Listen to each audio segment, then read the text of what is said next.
पर्यावरण संवर्धनासाठी केवळ वृक्षारोपण पुरेसे नसून आधीपासून अस्तित्वात असलेल्या वृक्षांचे जतन आणि संगोपनही तितकेच महत्त्वाचे आहे. हा संदेश देत एक घर एक झाड या उपक्रमाचे प्रणेते डॉक्टर सूर्यप्रकाश कोठे यांनी शहरातील जुन्या वृक्षांच्या संवर्धनासाठी विशेष मोहीम सुरू केली आहे. सोलापूर शहरातील अनेक मुख्य रस्ते, मंदिरे आणि सार्वजनिक ठिकाणी वृक्षांच्या बुंध्याभोवती करण्यात आलेल्या काँक्रिटीकरणामुळे मुळापर्यंत हवा आणि पाणी पोहोचण्यास अडथळा निर्माण होत असल्याचे निदर्शनास आले.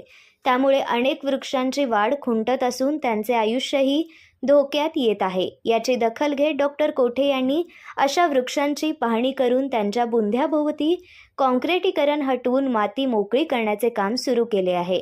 या उपक्रमामुळे पावसाचे तसेच नागरिकांनी दिलेले पाणी थेट मुळापर्यंत पोहोचणार असून झाडांना आवश्यक हवा मिळाल्याने त्याची नैसर्गिक वाढ आणि संवर्धनाला चालना मिळणार आहे.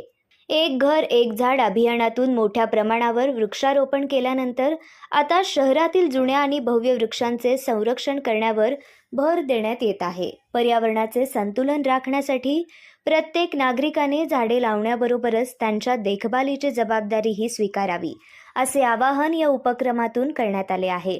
वृक्षारोपण ही सुरुवात असली तरी वृक्षांचे आयुष्यभर जतन आणि संवर्धन करणे हीच खरी पर्यावरण सेवा असल्याचा संदेश या उपक्रमातून देण्यात आला आहे.